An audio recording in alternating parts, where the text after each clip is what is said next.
What's going on, everybody? Welcome to Dynasty Dumbies, your home for the latest and greatest in college football news and action. We're your hosts, Hunter and Tony. We got an incredible slate of games to talk about this week, but we want to kick things off with a little rankings reminder of where our polls are sitting at this week compared to the AP.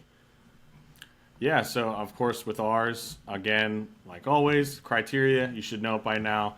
Head to head, always a factor. Weekly results, all the same, all equal, no matter what. We do not consider hypotheticals at all. Vibes of a team, of course, and how they're playing. And we will we do AP style poll for our group one. But to start off, again with mine, unanimous in our group, Indiana jumped up to one. That's no surprise there coming from our side with Ohio State taking up the two.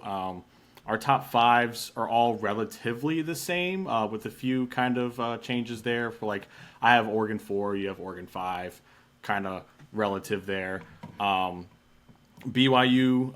making a jump for me into the top 10, higher into the top 10, I should say, with Ole Miss for me only dropping 3 spots. I'm not going to punish them too hard for losing to another top-ranked team for me. So they are close, but I got to push the Tulane agenda. I'm going to leave them a little higher.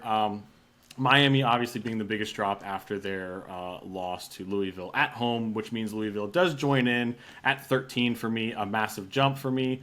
And then with USF staying put despite a win because of Miami losing, they now have the same record, which would mean that Miami has the head-to-head over them. So that was a big point of emphasis for us this week.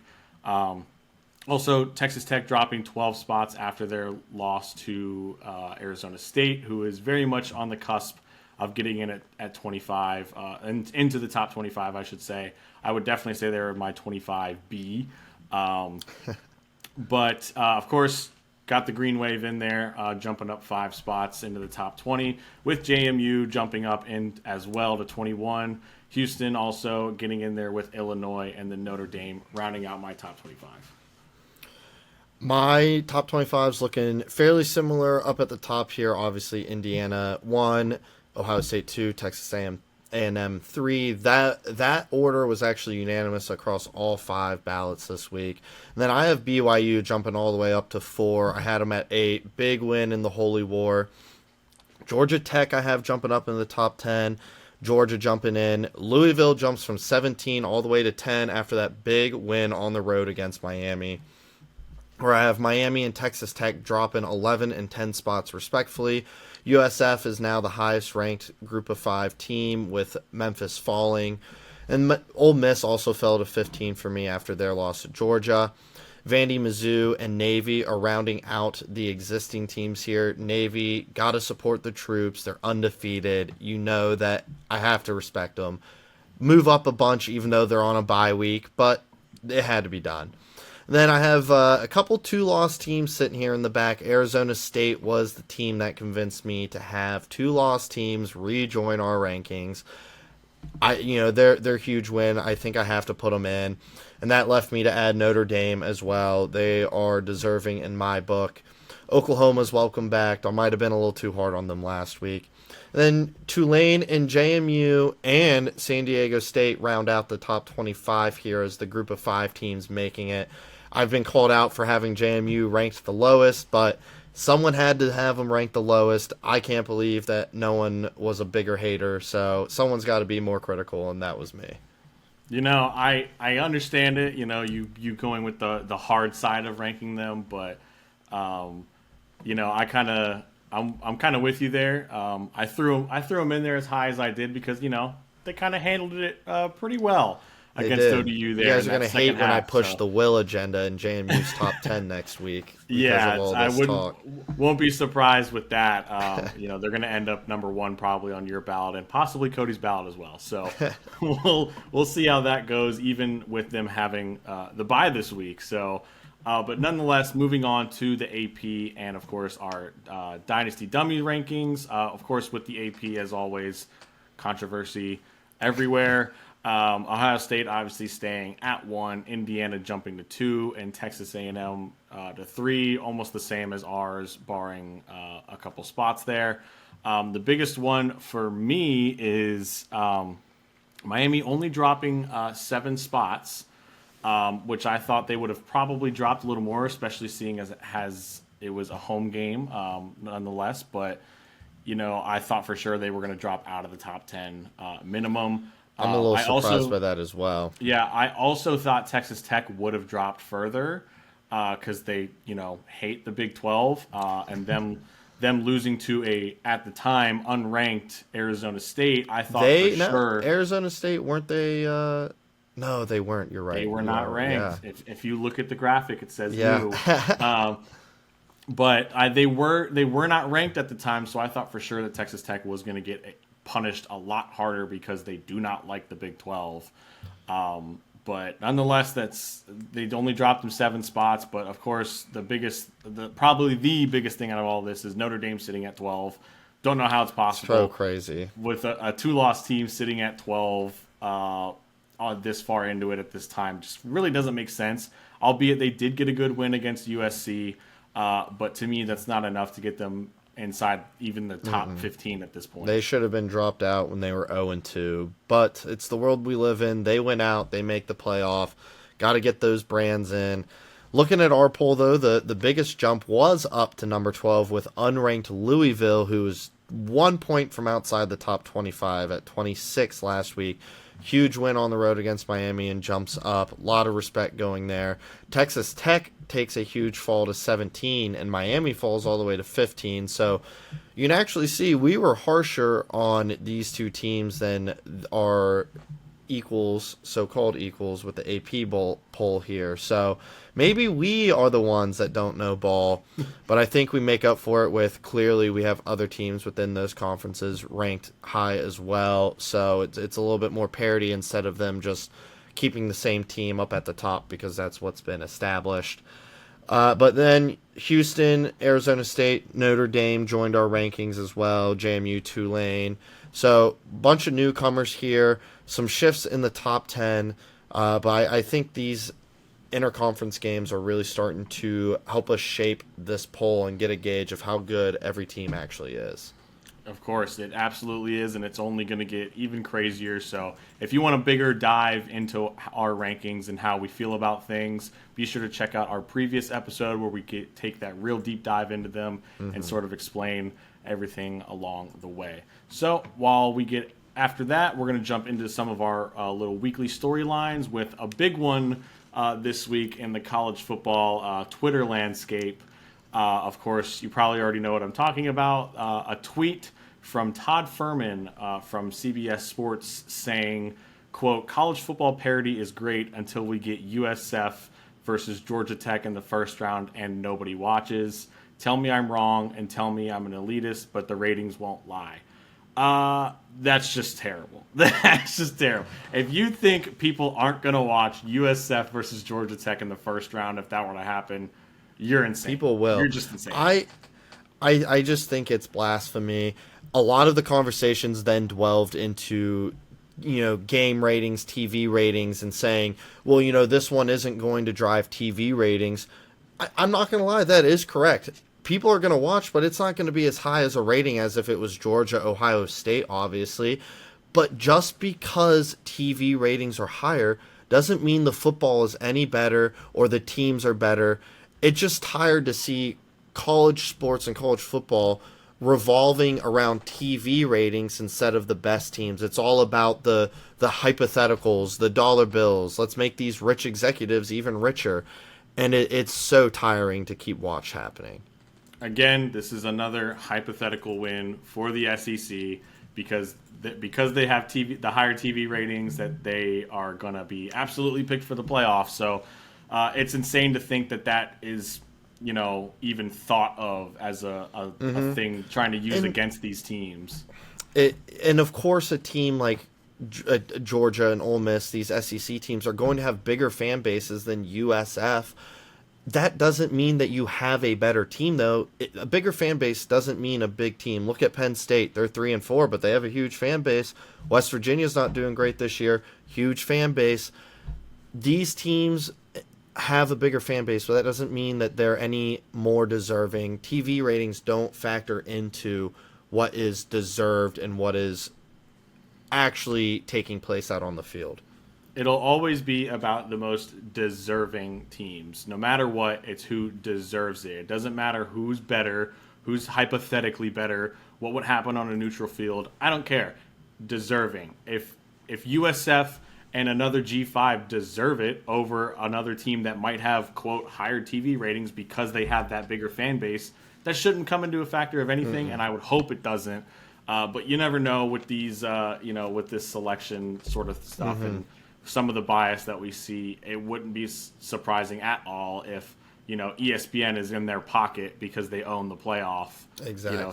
Sort of saying like maybe throw an extra SEC team in there if it's close because we own the rights to that. We want to see more people would want to see that sort of thing. I don't know. That's a whole nother rabbit hole we could get into later, but it's very frustrating to see. It was good to see though all the people rallying to say that this was idiocracy. So glad to know that the common man is still on the side of what is right and what is deserved. True fans and true sickos would absolutely tune into every game. I know I tuned into every single playoff game last year. Didn't matter what the score was. Even that abysmal Oregon-Ohio State game, I watched it. I was there with you. Yeah, it was as painful as it was. We watched it. So, yeah. I mean, it doesn't matter. People will watch, especially in the playoff, because of the high stakes of it. So, it'll be something to watch for, but we'll have to see. But another thing we're going to watch for, and people are starting to not watch, is College Game Day. Yet again, in the light of the controversy, where yet again going to an SEC matchup that isn't your latest and greatest one per se, but I would say Vandy does deserve it. They have been a great team, and they're, I would say, probably on a quote unquote Cinderella run right now because nobody really expected this out of them. To do what they're doing this season. And, they haven't had it in a long time. Since 2008. Yeah, but, I think there's other stuff out there. I agree. I actually feel bad for Vanderbilt. I think they do deserve to have it, but it feels watered down because of all the other SEC teams that they've gone to this year. We've talked about it several times on our other podcasts. Please take a look if you want to hear us talk about them more. But they have gone to an SEC team nearly every week this year. When they every went to week but twice. Yes, every week but 2 times. Exactly, and one of those times was when the SEC team was playing an ACC team. So they clearly are going to these SEC teams, and Vanderbilt deserves an amazing show because they are a great story. I think they're the only team in the SEC, maybe Kentucky too, where I'd be like, you know what, they deserve to have game day because they aren't ever doing stuff like this. So I don't want to take away from Vanderbilt. It's just not a great time. This isn't the best week to demonstrate it. But overall, the SEC has watered down everything. People do want to see other stories. They don't want to just see the SEC every week. People want to hear about these other stories. It's just frustrating to see happen week in and week out. I'm with you there, where I feel bad for Vandy at this point because the general consensus of the public is that yet again another SEC team, they might as well just put a home base down in that side of the country there and just travel alongside there because they're always there, barring maybe 1 or 2 weeks, when two like an Ohio State and Oregon play each other sort of thing. Like that's the only sort of time we might see something other than SEC. And it sucks because, like you said, Vandy, they're doing great this season, and it's like they do deserve it.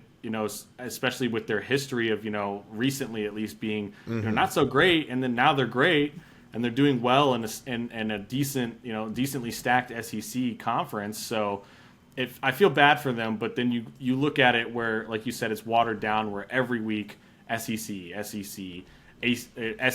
an ACC school sort of thing, or an SEC school going somewhere else. No matter what, there's SEC labeled to it unless it's 1 and 2 from the Big Ten, basically. Like they're not going to go Big 12. They're not going to go ACC again, especially with this Miami loss. So it's gonna be stupid because we're probably going to see SEC the rest of the way. But then you got a week like this week where you have North Dakota State playing South Dakota State 1 versus 2, you would think like this is a great storyline because these have been two of the best teams for God knows how long now. Exactly. They've been to this game and it's always electric. They haven't been in a while. I like you said, it's frustrating to see SEC. You don't always have to go to the best ranked matchup, which is a whole nother can of worms where the SEC's rankings are biased within itself. But they're going to the quote unquote highest ranked matchup. But people are already watching these games. I was talking to someone this week and we were talking about this and they said, they're gonna watch the Georgia Alabama game no matter what. But they want to hear the story of them being at a North Dakota State, a South Dakota State, a smaller school, a different school. They might not end up watching that full game, but what they're tuning in for game day for is that story, and they want to see that story. So I agree with that notion. It's just really, it's sad to see in my eyes of what it could have been.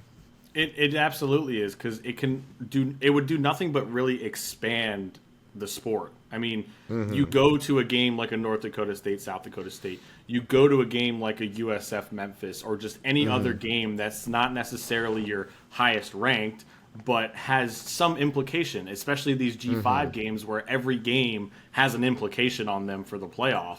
So it's like something like that. You might not, like you said, you might not watch the whole game, but then you're probably going to tune in at some point because you're interested in it because of that story that has been told now. When they go to when they're going to the same rewashed SEC schools, you're like, oh, well, we know what's going to happen with this one, so there's really nothing. And like you said, they're going to watch the game anyway because it's plastered all over the place that they're playing in the primetime slot. So, like, why, people are going to watch it. I would much rather see these smaller schools get that spotlight that has the potential to make that school blow up. I mean, I'll always bring it up is the JMU crowd. I mean, it's still talked about to this day, and if anything, you could say it did nothing but help the school and the program and put it on the map. I think you said it best when you said it should be about growing the sport, and it should be, and that's exactly what that game day did for JMU at a cultural level. JMU had hosted two before, but this one changed a lot of things where all of a sudden it was everywhere. It didn't feel as small time. It felt as big can get. 26,000 people was insane. And you'll ask any JMU fan, because people always say, like, oh, wouldn't you rather just win FCS championships than, know you'll never win in the FBS? No. I guarantee you, if you ask any JMU fan, they're going to say, I would much rather be playing the teams we're playing now with these opportunities, because they do have a shot to make the playoff every year if they keep their winning ways. And game day helped bring that sort of culture, because if we were still in the FCS, we never would have had that kind of game day at all. Absolutely. It was because of our move to the FBS. Absolutely. And a big thing with that was the story that was going on with JMU. They were undefeated up until that point, and it was where you guys weren't eligible yet for bowl games or conference championship, and how everybody in the nation was saying, like, this is stupid. Why are they not allowed to do this? I saw some of the best game day signs I've ever seen against the NCAA that day. It was fantastic. It was fantastic because I know you were asking us in the group chat to make some too, like, because of our ideas. We put out some heaters, but some of them probably wouldn't have been allowed. I still have all the signs somewhere in the closet behind me, but we had some good ones. It was a good time. It was fun, but again, it was purely what made it as interesting as it was of course the fans and of the story. The story brought the attention to it. It was a national story even before they had decided to go there. And then the momentum that, of course, helped the program with the way they were playing, and then the story still being there of them being undefeated and not being allowed to compete for anything just made it even that much better.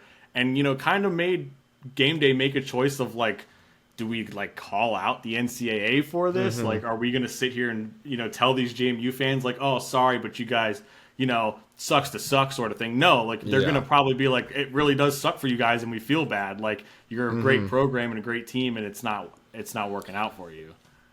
I think I mean, at this point, we could be beating a dead horse. It's just the storylines are what makes College Game Day great, not just the matchup. And that's what I want to see them go back to, the storylines, what is a moving story, or what is an unexpected story, not a let's just go to where the TV ratings are.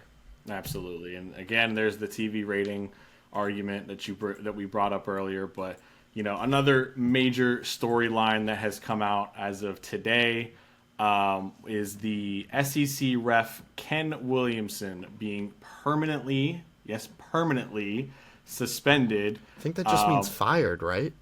I would assume so. I mean, permanently suspended is just a nicer way of saying it. But if you didn't know, he was the ref for the Auburn Georgia game and those many controversial calls.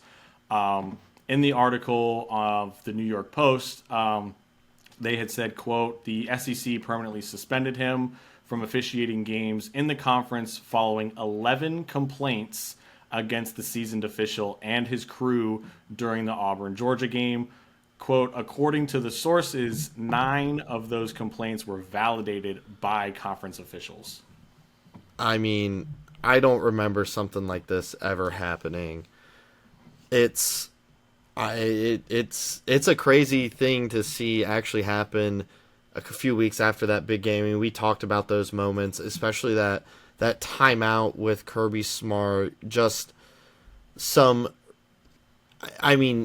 unfathomable decisions, and to see a permanent suspension come of it, it's pretty significant. I truly don't remember another time a ref was just suspended indefinitely, and it wasn't just a, hey, we're pulling you from the big stage, work on your craft sort of deal.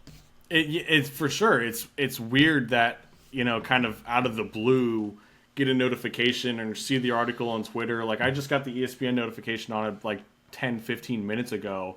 ESPN officially, I guess, posted about it, saying that, he's permanently suspended. And it's like, exactly like you said, where usually it's sort of like he's getting pulled from games.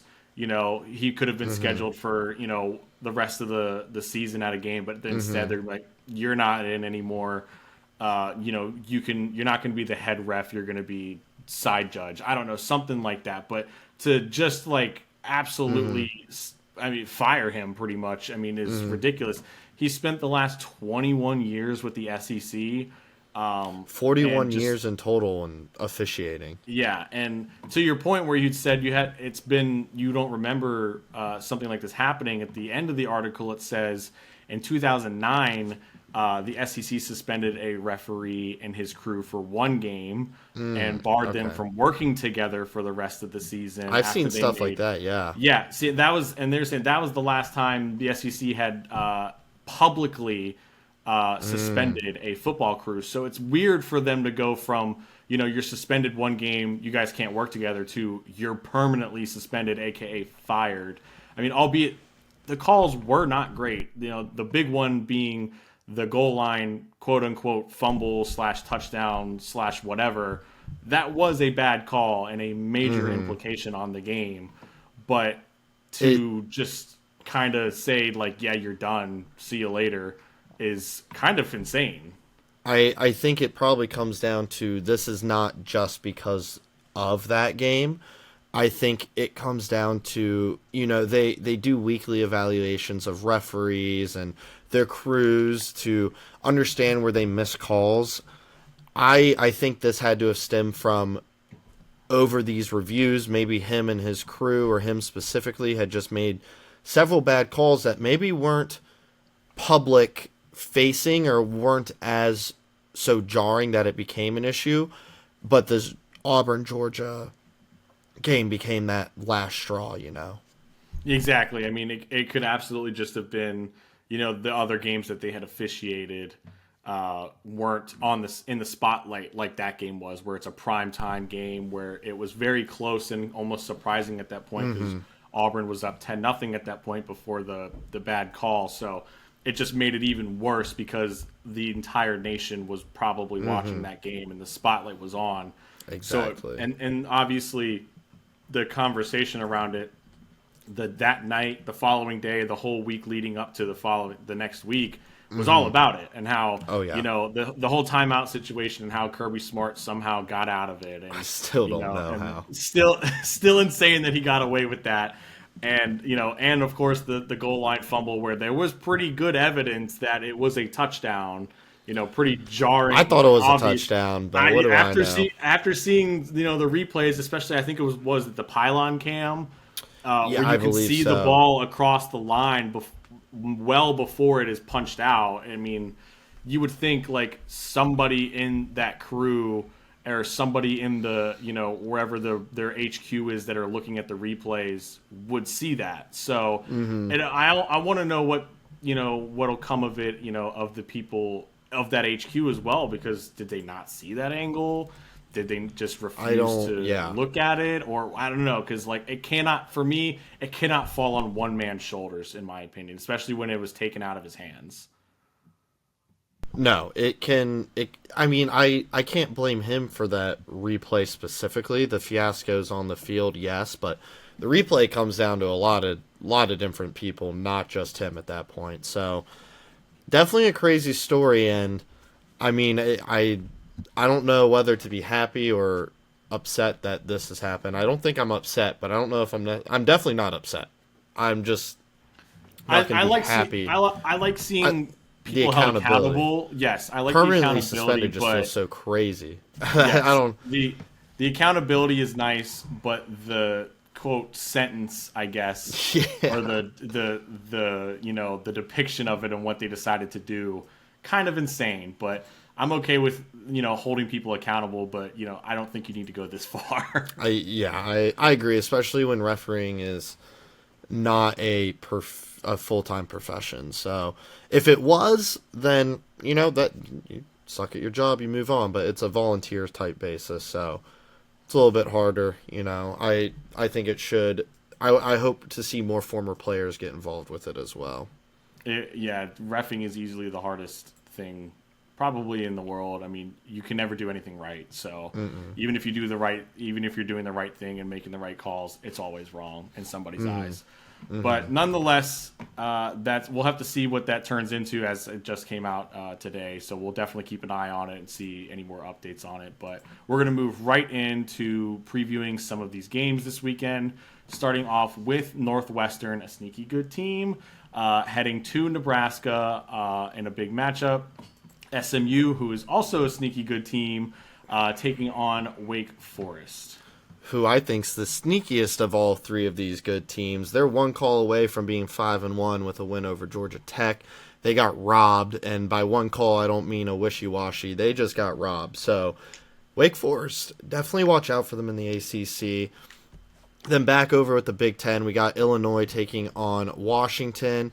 And San Diego State's going to battle Fresno State in a huge matchup for the Mountain West. These two teams are two of the top two in it.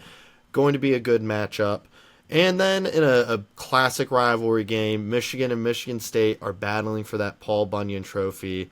Love that trophy. Wish more trophies were like it. Yeah, we need more electric trophies like that. It just makes everything more entertaining. And as a player, I want some weird, funky trophy. I don't want just a normal bowl with our name engraved. No, give me a patch of sod that was from 200 years ago. I don't know, something like give me something absurd that has some form of history between the two schools. It would be great. But another one here, another matchup here in the ACC. We have NC State taking on Pitt, and then Minnesota is taking on Iowa in a position battle in the Big Ten. And looking at some of these bounce back games, Texas Tech, who's going to be out without their starting quarterback, Morton, that is.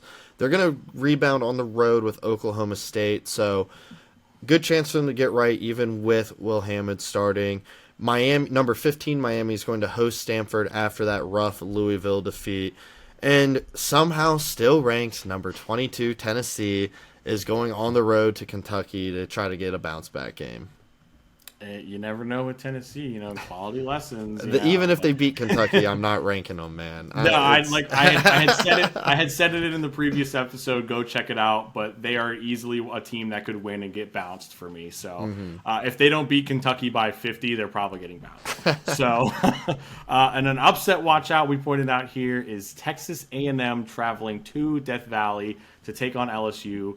You can never count out LSU at home.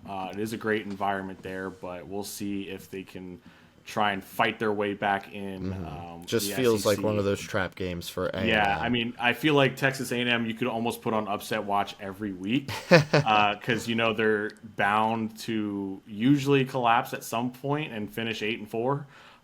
So I don't know. They've been able to eke it out so far. So maybe something's different this year, but we'll definitely have to keep an eye on it. But moving on to, of course, our games. There are none. So, of course, number 20, Tulane has a bye before their Thursday matchup at UTSA in a big conference game. And then your Dukes, of course, on the bye as well before a Tuesday matchup at Texas State. Some Sunbelt Tuesday action. Should be a good game on the road against Texas State. I hope the same JMU game that played a complete game in that second half against ODU shows up. You're going to need that in the stretch of games that you got, and I'm going to need my Green Wave to hopefully wake up and get a convincing win soon. Here, I hope they stay asleep and stay that way, and it's not out of hatred. It's just out of I need the AAC to completely implode here. Even if JMU wins out, I do think a one-loss AAC team's going to get in over a one-loss JMU, and there's a chance that a two-loss USF gets in over a one-loss JMU, which I do think would be a little crazy, but I hope it doesn't have to come to that, and I hope JMU just gets the spot. It's going to be very close between whoever comes out of the Sun Belt, if albeit with one loss. I think on the side of that, if a Sun Belt team were to win the conference with two losses, I don't think. You could probably argue a Boise State gets in over them. I agree. I personally think that it comes down to, for the fifth champion, obviously maybe two of these champions are rated higher, but in all likelihood, the fifth highest rated champion coming down to those top teams in the American. I think JMU is the only one that has a shot from the Sun Belt. Troy, the next closest team, has two losses. I just don't think it's going to happen. They're not going to be as good as a two-loss AAC. And then I think there's still a couple teams in the Mountain West. I think there's four at the top of, 4 or 5 at the top of the American, 4 at the top of the Mountain West, and then JMU. And those teams are the ones that are going to be battling it out. And I think the American just has a little bit more of an edge right now.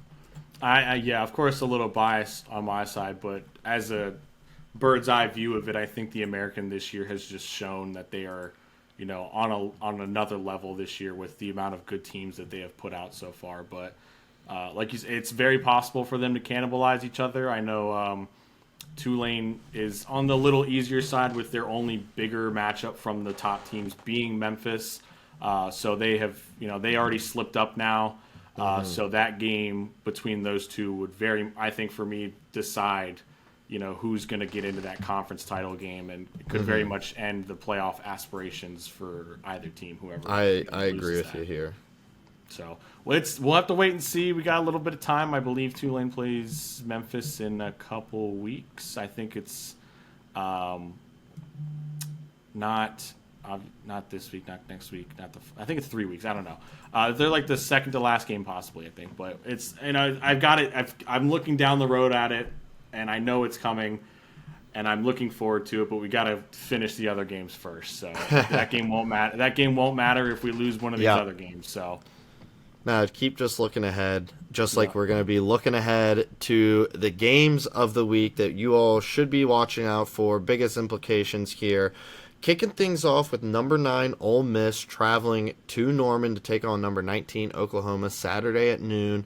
A lot of big things potentially coming out of this game for the winner here. Absolutely. This is a pretty big game for both teams, obviously, with Ole Miss coming off of that massive fourth quarter collapse versus Georgia. Will they be able to find their footing and get right again and go back to the Ole Miss that looked like they were on top of the world. And, at one point were the hottest team in college football, especially coming from their quarterback, Trinidad Chambliss, who was playing lights out and kind of cooled off a little here. So it's going to come, I think it's going to be pretty big on him, but you're also going to have to look at OU quarterback John Mateer, of course, who was very much in the Heisman run before his injury. And, still probably came back early, especially in that Texas game, did not look good. But still hasn't quite gotten to that level that he was playing at before, where it seemed like he was almost possibly running away with the Heisman at one point before that injury. But he needs to be able to find himself and find that groove again if Oklahoma wants to, propel themselves back into the SEC race. I agree here. It's going to take a complete effort from Oklahoma. I've talked about it a lot this year, but can they establish a run game? They still have not been able to. If they cannot get it going on the ground, they are not going to beat Ole Miss this weekend. I truly don't think so. It should be a really fun game if Mateer can come out and look like the Heisman favorite he was just a few weeks ago. So this has got a huge implications for both teams here. Both taking on a second conference loss would be devastating, especially with the SEC only playing 8 games. So this has some big implications, and I'm curious to know, Tony, who you think's going to come out on top here? I don't know. This is another rough one because both teams, Ole Miss coming off of the loss is always going to hurt. Can they find their way again? And then obviously with Oklahoma, can they get back into that full groove with John Mateer? And I'm with you in the sense of the run game if they can get it going. Another thing I'm going to watch for is Ole Miss's tempo. They always come out in a high-paced, fast offense, especially in that first half. So can Oklahoma keep up with that? I don't think so. I think I'm going to take Ole Miss to get the win here. I think Oklahoma will still be, I don't want to say reeling a little bit, but I think that it's just going to be a little too much for them, and I think they fall a little far behind and just have to play catch up, and that'll shoot themselves in the foot. This is a tough one to pick. I still am not 100% sure on who it's going to come out on top here, but I'm going to ride with Boomer Sooner here. I'm going to take Oklahoma. I think the home field advantage gets it done for them. They still have a really good shot here in the SEC, and I think this is going to be a statement win for them over Ole Miss. I think they're going to be able to handle that pressure and be able to contain Trinidad behind the line of scrimmage. And I don't know if they're going to find the run game they're looking for, but they're going to find it enough to get the clock moving and get the ball out of Ole Miss's hands here. I'm with you there. I think if it does go that way, I could definitely see it. But again, like I said earlier, got to push the Tulane agenda. So I need Ole Miss. I need Ole Miss to pull it out and get as many wins as they can to make our quality lesson look better. But moving on to a big Big 12 matchup here, we have number 7 BYU traveling to Iowa State in a game that could very much be a trap game, especially with how Arizona State did it to Texas Tech last week. So it's going to be a good one to watch here, with BYU being the slight favorite in this one. It's a close line for a reason. You mentioned it. It's a trap game for BYU. They have Texas Tech next weekend. Teams are starting to overlook Iowa State, but I think Iowa State is still a really good team. Arguably were the best team in the Big 12 last year if it weren't for injuries down the stretch. And it's going to be a super competitive game. I think Iowa State's still one of those top teams left in the Big 12. And it's a must-win for them. They cannot afford a third loss. And I think that's going to be a huge factor in this game of playing with that chip on their shoulder. And their defense is banged up, but their defense is playing fast and aggressive, and I think that's going to be a key for them.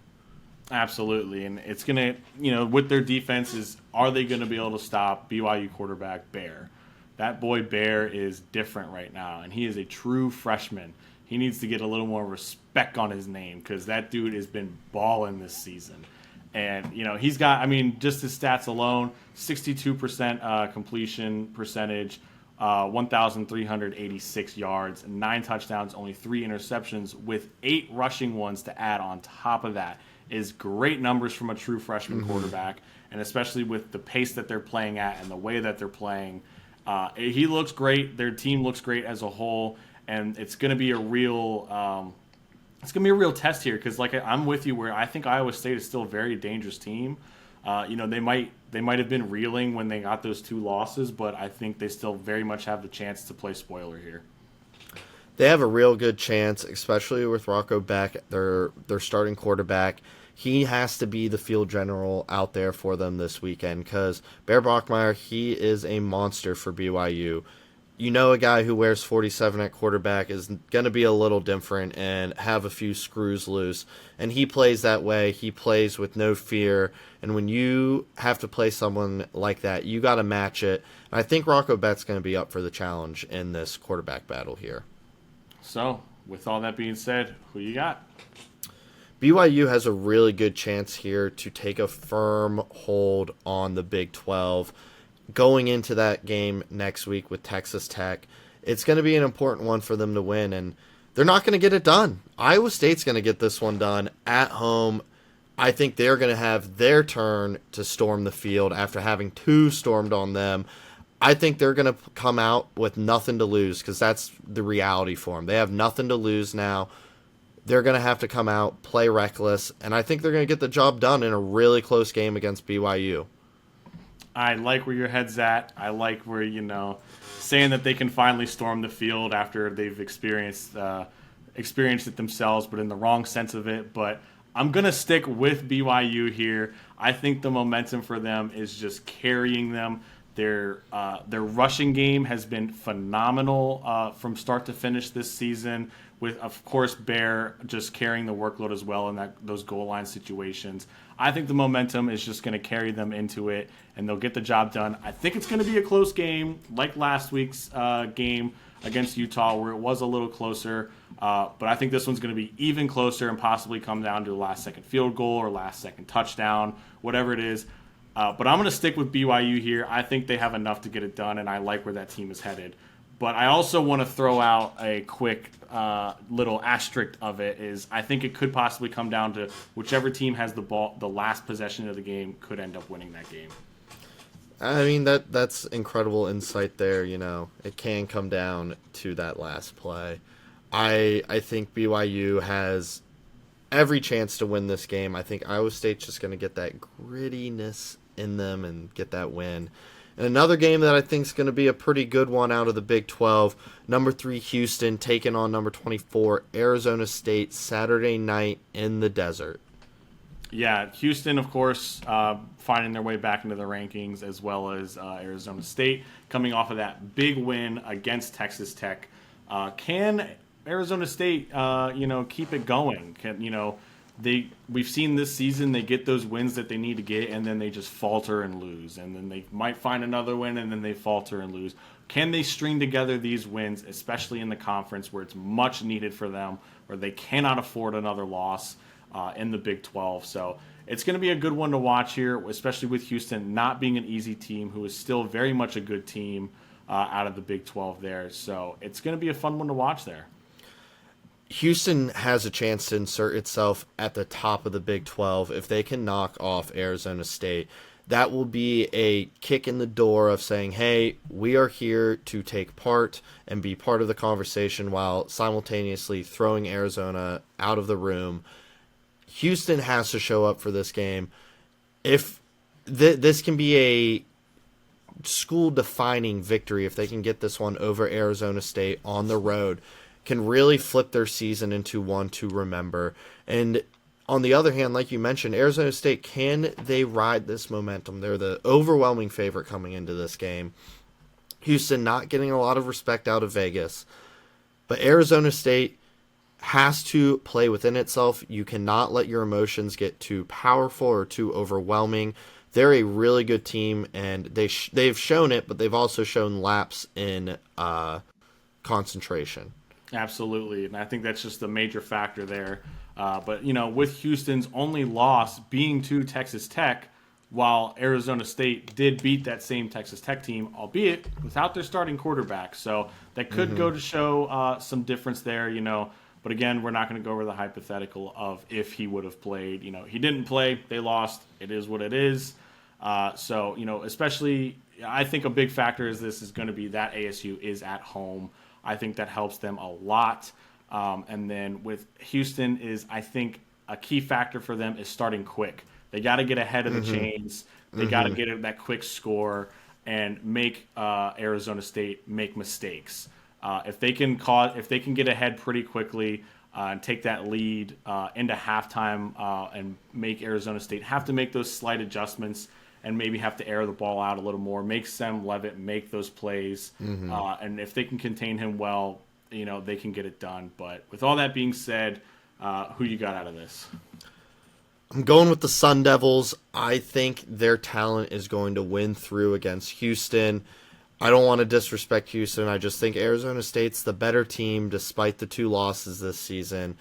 At full strength, Arizona State's really hard to stop, and it being at home, I just don't think Houston's going to have enough to make enough stops, cause enough disruption to cause Arizona State to give this one up.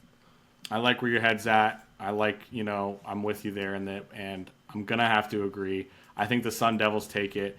I cannot trust Connor Wegman in a big game like this. We've seen it before with him at Texas A&M, where the big game and he starts peeing his pants.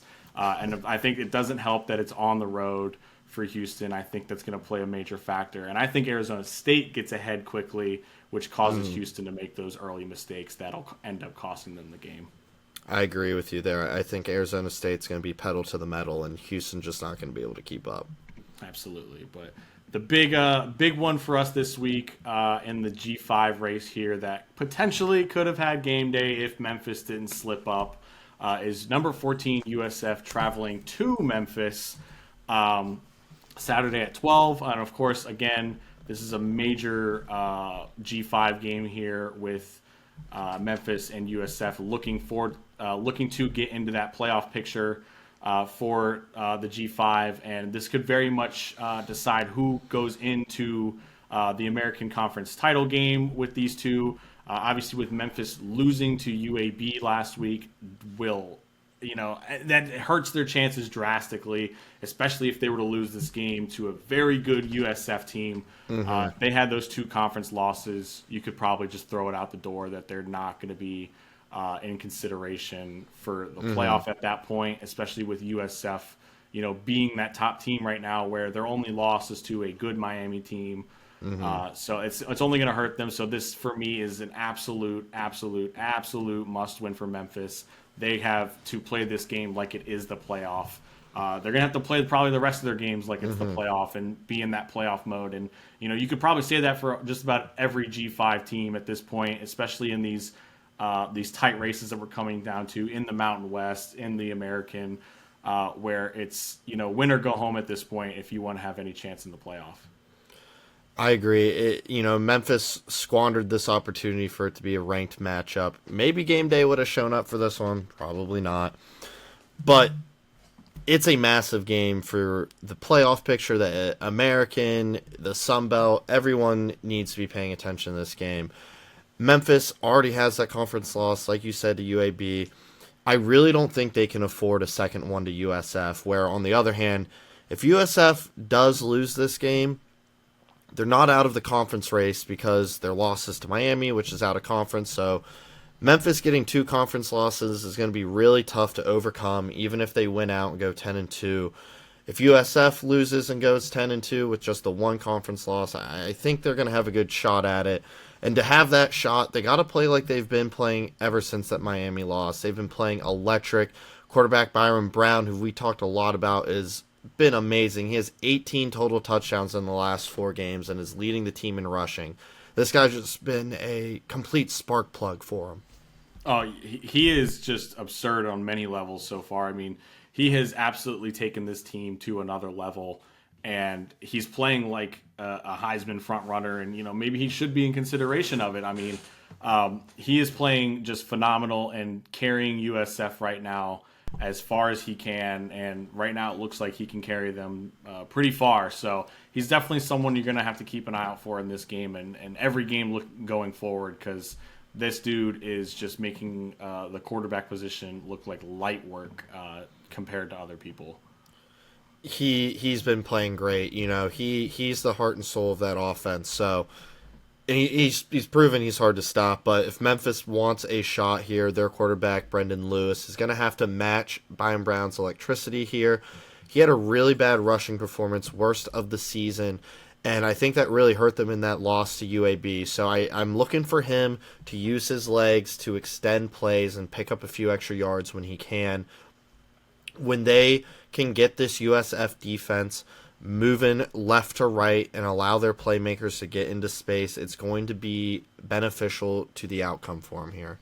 Absolutely. It's going to be massive for him and the whole team in general. If they can contain Byron Brown to, force him to throw the ball, don't let him extend the plays, I think that'll play into a little more favor for Memphis. Their defense has been pretty good this season, albeit, with the slip up against UAB. But you never know. This could be their chance for a bounce back game where they're like, you know what, we really sucked last week and that was terrible. This is our chance to get back into that race and show that we still are very much a good team. And looking at it right now, as much as I hate using ESPN for, anything, ratings wise and numbers wise, their matchup predictor has it as Memphis as literally the favorite by 0.1. It is 50.1% to 49.9. So it's quite literally a toss-up. And I think I would probably have it at 50-50, maybe the slightest favorite towards USF, because I think they are that more seasoned team in the way their season has gone, and they have played a tougher slate of games, and they do have that quality lesson that they got from Miami, and they did win in the Swamp. So I think it. Beat I that think tough I would North favor Texas team too. As not even beat them, they destroyed them. So it wasn't even close in that one, and so I think it slightly favors USF in this matchup right now. Well, based off of that, Tony, I'm hard-pressed to believe that you're taking USF in this one. I think I'm going to have to. I think everything is just going their way ever since that loss. They just look like they're a team on fire. Memphis is going to be reeling after that loss, and I think it's another case of USF is going to get out to an early lead and cause Memphis to try to play catch up, and they're going to make that ever so slight mistake that just makes the game get out of reach. I'm going to have to agree with you. USF, I think, is just the better team. I'm worried this game might turn into what that North Texas team turned into. I think USF is criminally underrated, even by us, by some measures. They're a really good team. They have a really great offense and a defense that can step up. So I'm looking for them to win this one big. As a JMU fan, I don't know if it's better for USF to get their loss or for Memphis to get knocked out. I want to say I probably want Memphis to win to cool off USF, but I think USF is just too good this year. I think they're going to win this one. I'm with you there. I could definitely see it turning into possibly another North Texas game where USF just shows that they're levels above the conference right now, and just the way that they're playing and the way the coach is scheming things, So we'll have to see, but I think we're both on the right side here where we're going to be taking USF. But moving on to the next one here, where game day will be, is number 16 Mizzou taking on number 11 Vandy, Saturday at 3:30. Of course, like I had said, game day is going to be there for the first time since 2008. And, this is just yet again another massive SEC matchup here where Vandy can, put themselves on the forefront here with the win, while Missouri would be reeling with another loss in the SEC. You mentioned the game day stats, and we talked about it earlier. I do think Vandy deserves to host this game day. It's a shame that the conversation is a lot of the SEC biases this week, because Vanderbilt's really the one of two teams in the SEC that I think should be celebrated and get game day. Missouri hasn't been on game day since 2014, and they haven't hosted since 2010. So it's good for Missouri too. I think they deserve to be on it, and you gotta wonder. I wonder why Missouri hasn't hosted or been on in so long. Is they left all their rivals in the Big 12 and joined the SEC. Who none of those matchups anymore. But let's focus on this game, Hunter. No need to get crazy. Vanderbilt is the slight favorite, but they can't get overwhelmed with the emotion of hosting game day.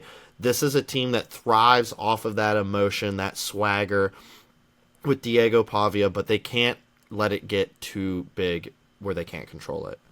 Absolutely. They gotta be able to reel in that emotion and play the game. I mean, it's all fun and games to see that stuff on your campus. It's all really fun. Your fans are gonna love it. It's gonna be rocking there.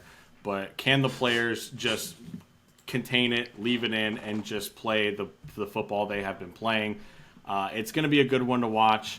I think it's going to come down to, of course, a QB duel here with Pavia and the way he is playing, and Mizzou's quarterback, Bo Pribula, I believe. They are both playing pretty good at this point, obviously, with Diego playing almost lights out here, with the slight slip-up of the Alabama game. But a big player to watch is Mizzou quarterback Ahmad Hardy. He is third in the NCAA in rushing yards. He has been very good this entire season. A lot of people have been saying sleeper Heisman if he can keep the momentum up, but it's going to be hard for him to get in that conversation with the way that quarterbacks are playing. It's going to be very hard for any skill position to get into that conversation. But he's definitely a player to watch there. If he can get the ball rolling early, and they don't figure out a way to stop him, it could get pretty ugly on that side. But I think Vandy has got enough to at least try to somewhat contain him. He still could very much have an 80, 90-yard game. But I think Vandy would be okay with holding him under 100. As long as they can also get Diego on that side. If Diego can air the ball out as well as extend the plays and, use his legs, I think Vandy's in a good position. Vandy can harness that emotion that they're going to be playing with. And, Ahmad's one of the best running backs in the country, and it's going to be vital to keep him inside and not let him break off big runs. So it should be an incredible game. All of the talk we've had about game day being said, I am really excited to see the Vanderbilt crowd. I think it's going to be a really good game day. They do deserve it. The other SEC teams, maybe not so much, but Vanderbilt, I am happy for them and their fans. Absolutely. I'm happy for them. With the team that they've become recently, it's fun to see. It's great to see. I'm tired of going to Tuscaloosa, Athens, Death Valley. I mean, we're tired of the same 3 or 4 locations, whatever it is in the SEC. Seeing something like this in a Vandy is fun to see. And the fans are looking forward to it. The team are looking forward to it. I'm looking forward to it. I think it will be a fun watch there because I think they got a good environment there. But with all that being said, who you got out of this one? This one's a tough one. Both of these teams have already lost to Bama. Mizzou played them a little tighter, so you might want to lean towards Mizzou, the common opponent, the football sports math here. But I think Vanderbilt's going to be able to harness that emotion. I think this team's going to thrive with that energy, and they're going to take a stick to Mizzou here. I think they're going to win convincingly here. I just think that Diego Pavia is the perfect guy to harness this kind of chaos that College Game Day brings to a roster, and you're going to see Vanderbilt playing at a really high level. I'm with you there, albeit I will say with that common opponent is that Mizzou did host Alabama while Vandy was on the road. So Fair. I think that does play a little difference there because we know that Tuscaloosa is a tough place to play, especially with the way that they've been playing lately. They have reinvented Tuscaloosa where it looks like a powerhouse again. So I think that did play a key difference. But I'm going to go with you here. I think Vandy gets it done at home. I think the moment is there for them to really take the grasp and just be like, we are here. We're a good team. Their only loss being, to Alabama is not something to be ashamed of, honestly. I'm sure that is quite literally a lesson for them where they realize like this is what we need to do better. And I think it's going to show in this game especially, and these upcoming games that they'll have. So give me Vandy by I might say 10. I agree. I think they're going to get the score, a win by double digits here. It should be a pretty good game, but I think Vanderbilt's going to pull away in the second half. And, it's going to be an electric weekend of games. And, oh, wait, hold up, Tony. I think we got one more game here that is the true game of the week between the number 1 and number 2 teams in the country. Is that right? What? I think it is. I think we have ourselves a good old 1-2 matchup with North Dakota State taking on South Dakota State this Saturday at 8 p.m. A duel of the 1 and 2 is always fun, especially when it's these two teams who have been just powerhouses these past couple seasons. It's always fun. It's a good rivalry. It's massive for the FCS and their playoff picture. This could decide who ends up as that 1 seed, because these two are always at the top. So this is absolutely, I would say, our game of the week. The 116th all-time meeting for the Dakota Marker. These teams might be facing off again later in the conference championship for the Mountain Valley Conference here. Both are undefeated coming in and have won the last 4 FCS national championship titles combined.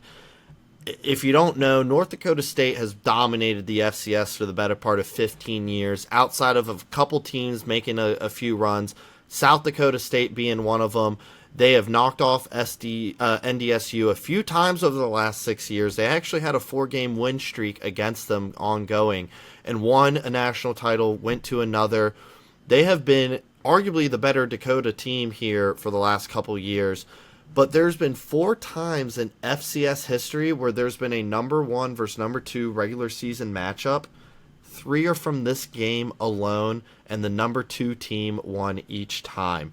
This is an incredible matchup between most likely 2 of the top programs at the FCS level. As a JMU fan, I'm very familiar with the FCS. These 2 teams are really good. Montana State, they're the best 4 in my opinion. You got some other ones, but year over year, these are the teams you need to look for. It's going to be an incredible game and deserves to be spotlighted. Unfortunately, I don't think College Game Day is going to be picking this one on their show, but they should be. They absolutely should be. Give it the respect it deserves, with these 2 teams being absolutely electric all the time. It's going to be a fun one. I could sit here and say and beat a dead horse about that.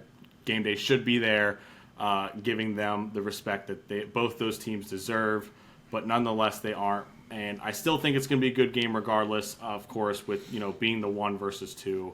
And it's just historic. And again, another great trophy with the Dakota Marker. I think it's just fun. It's fun to see. It's fun to try and win those sort of things. But with all of this, out of this massive FCS game, who are you taking?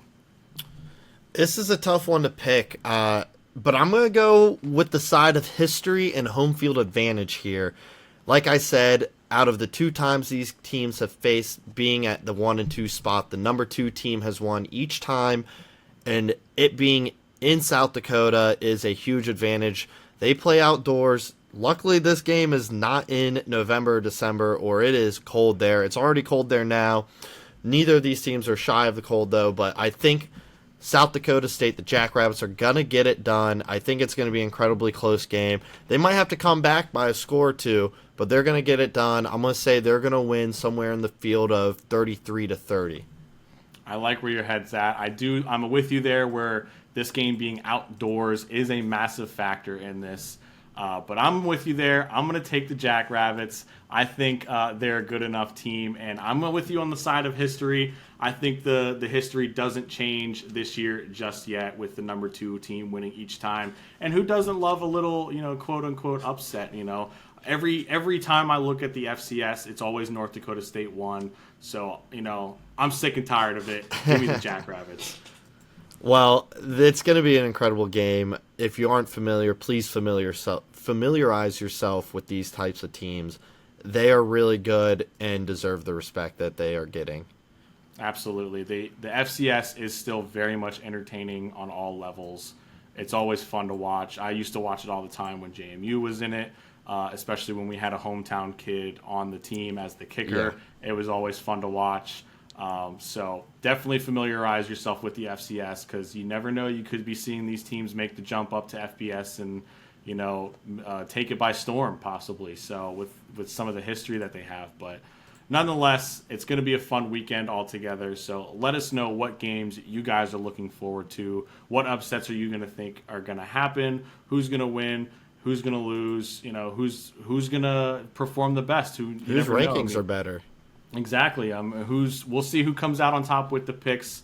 Us having two different ones, so it's not going to be that different. But you could see another tie like last week. But don't forget to follow us on Twitter and Instagram at Dynasty Dummies. Follow our personal Twitter accounts as well at Hunter_Shaw5 and at CronyTony20. And we will see you all later after this amazing weekend for the recap show. Enjoy the games this weekend.